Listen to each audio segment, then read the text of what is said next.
E-L-L-O.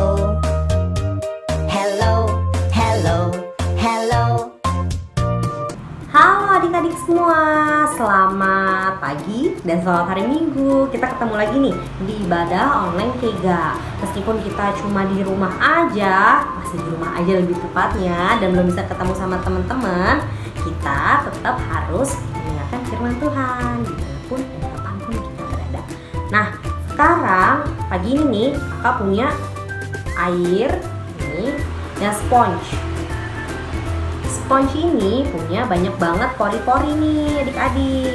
Pori-pori ini bisa menyerap sebanyak apapun air ini. Nah, kakak ibaratkan sponge ini sebagai hati kita yang bisa menyerap apapun, dari yang baik ataupun yang gak baik. Dan air ini kakak ibaratkan sebagai apa yang mengisi hati kita.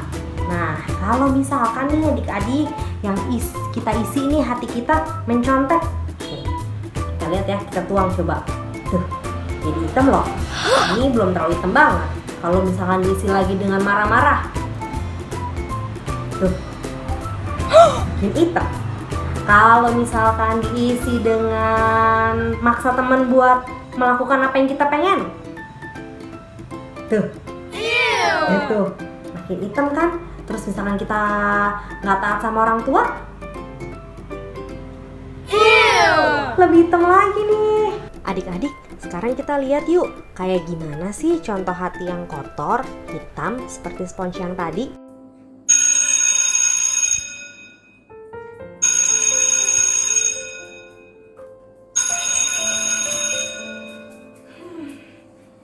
Ini anak telat lagi. Lihat tuh bajunya berantakan begitu. Gak pernah mandi ya? Atau jangan-jangan pernah sikat gigi juga? Jadi anak kok jorok banget sih. Mau ke pasar atau mau ke sekolah? Misi ya, aku mau duduk dulu. Sana duduk, gak punya mata apa?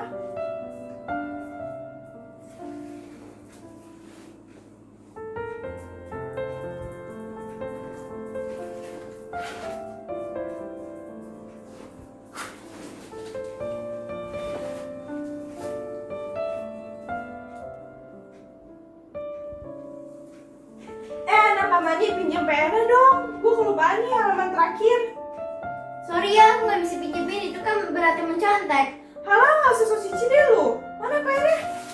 Ih, jangan gitu dong, nanti aku dimarahin guru. Ih, bener-bener ya nih anak.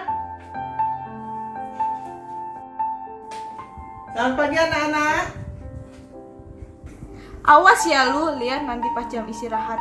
Tunggu pembalasannya, dasar anak culun.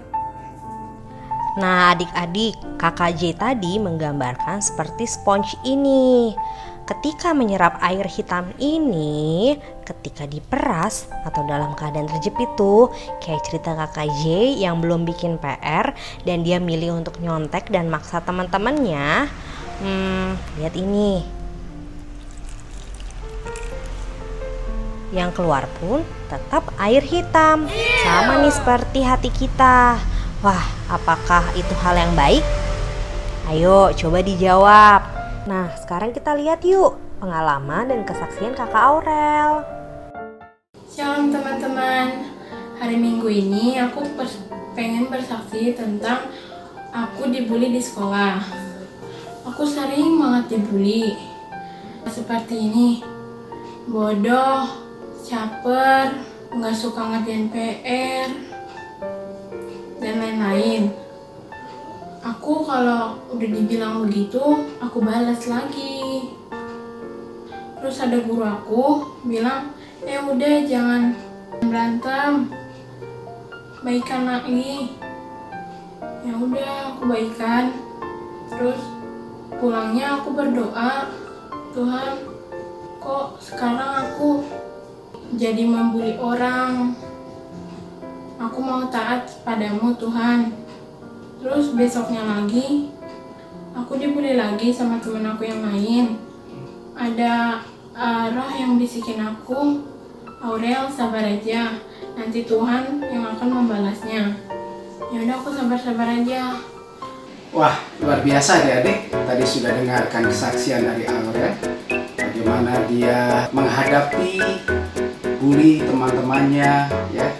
dengan iman dia masih tetap bisa memaafkan, mengampuni, bahkan dia juga berdoa bagi teman-teman yang membuli dia. Nah adik-adik, hari ini kakak akan sampaikan mengenai iman dan percobaan. Ya, apakah iman itu? Ya, dibaca di dalam Roma 10 ayat 17. Nah, baca. Jadi iman itu timbul dari pendengaran dan pendengaran oleh firman Kristus. Iman itu timbul oleh karena pendengaran. Pendengaran apa adik-adik? Pendengaran oleh karena firman yang dari Kristus. Nah, iman itu tumbuh dari mendengar firman Allah atau firman Tuhan. Adik-adik bisa baca di Roma 10 ayat 14a. Ya. Tetapi bagaimana mereka dapat berseru kepadanya, kepada Tuhan, jika mereka tidak percaya kepada Dia? Bagaimana mereka dapat percaya kepada Dia jika mereka tidak mendengar tentang Dia? Arti kata mendengar di sini bukan hanya saja mendengar, tetapi adik-adik juga harus membaca firman. Ya, jadi membaca firman itu sama juga adik-adik mendengarkan firman. Nah, apakah adik-adik sekarang sudah mau mempraktekkan 4M? Mempraktekkan membaca, terus merenungkan, mempraktekkan, kemudian adik-adik juga membagikan firman. Lalu kemudian yang kedua, bagaimana mempunyai iman itu? Adik-adik harus mempunyai pikiran seperti Allah. Ya, memiliki pikiran Allah. Adik-adik bisa baca di Filipi 4 ayat 8. Kita baca sama-sama. Jadi akhirnya saudara-saudara, semua yang benar, semua yang mulia, semua yang adil, semua yang suci, semua yang manis, semua yang sedap didengar, semua yang disebut kebajikan dan patut dipuji, pikirkanlah semuanya itu. Teman-teman, aku mau mengampuni dia lagi. Namanya Aidil. Aku gak mau lagi ikut duniawi seperti abangku itu. Aku ingin berubah. Aku ingin lebih dekat lagi dengan Tuhan. Ya, adik-adik, iman memampukan kita bertahan untuk tetap bersukacita dan mengucap syukur dalam situasi dan kondisi yang tidak mengenakan atau pencobaan. Kalau tadi adik-adik sudah mendengarkan kesaksian daripada Aurel, sekalipun dia dulu belum hidup baru, belum mempercayai Yesus seutuhnya, tapi dia mencoba untuk berdoa, minta kepada Tuhan, minta kekuatan kepada Tuhan untuk menghadapi segala bully teman-temannya. Dan akhirnya dia mendengarkan ada roh yang berkata, tenanglah Aurel anakku. Ya. Nah ini buktinya tadi yang kakak katakan bahwa iman itu memampukan kita bertahan di dalam percobaan. Di Yakobus 1 ayat 3 itu dikatakan, sebab kamu tahu bahwa ujian itu terhadap imanmu itu menghasilkan ketabahan. Aurel sudah mempraktekkan itu. Dia tabah menghadapi segala sesuatu bulian dari teman-temannya sehingga dia bisa berdoa.